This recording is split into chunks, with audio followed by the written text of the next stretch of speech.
Bonjour, je suis Aurélie, j'ai rejoint les équipes de Berger-Levrault en 2020 en tant qu'étudiante en alternance, puis en tant que chargée de mission RSE et maintenant je suis responsable RSE au sein du groupe Berger-Levrault. Ma mission principale consiste à piloter et à coordonner les sujets qui sont en lien avec la responsabilité de Berger-Levrault sur la société, donc aussi bien sur un volet social, environnemental qu'économique. Cette mission principale, elle s'exerce sur plusieurs domaines, à la fois le côté stratégique, le côté réglementaire, le côté communication ou même encore la sensibilisation.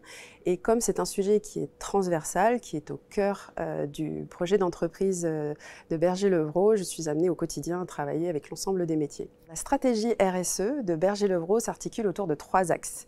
Le premier, c'est de s'engager dans la sobriété numérique. Le deuxième, c'est de mettre le numérique à la portée de toutes et de tous. Et le troisième, c'est de renforcer la place des femmes dans le secteur du numérique. Cette stratégie, elle reflète vraiment qui nous sommes, notre ADN, pour pouvoir vraiment agir au cœur de notre secteur d'activité, le numérique. Nous avons plusieurs actions qui témoignent de l'engagement des collaborateurs et des collaboratrices et de l'engagement de Berger-Levrault dans ces actions. Je vais en retenir 3. Le premier, c'est le module de sensibilisation qu'on a mis à disposition de l'ensemble de nos collaborateurs et collaboratrices pour vraiment donner du sens à notre action et pourquoi on s'engage dans cette démarche RSE. Donc ça traite des éléments de développement durable et de numérique responsable. Ensuite, je peux vous parler du BL Impact Day.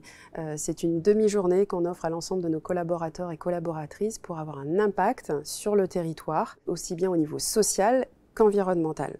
Ça peut prendre différentes formes. Par exemple, au niveau social, ça peut être une intervention dans des structures clientes telles que des EHPAD ou des structures accueillant des personnes en situation de handicap pour venir les aider dans l'animation d'activités. Ou encore sur la partie environnementale, une action qui va consister plutôt aux collectes, tri et revalorisation de matériel numérique. Et comme troisième action, je peux parler par exemple du Digital Cleanup Weeks. Donc clairement, c'est un événement qui a été inspiré du Digital Cleanup Day. Cet événement, on le fait sur une période plus longue, de plusieurs semaines, pour donner l'occasion de faire un grand nettoyage numérique dans nos outils, aussi bien nos outils à titre individuel que les outils collaboratifs. Ce qui me passionne dans mon métier, c'est tout d'abord la richesse et la diversité des rencontres humaines. Ensuite, c'est aussi la possibilité de pouvoir être actrice du changement et de pouvoir faire bouger les lignes. Et enfin, je dirais, c'est le fait aussi de pouvoir fédérer un collectif autour de la transformation de nos activités, dont l'objectif serait d'améliorer notre futur commun. Si tu veux contribuer à un numérique plus responsable avec un collectif engagé, tu es au bon endroit, alors rejoins-nous.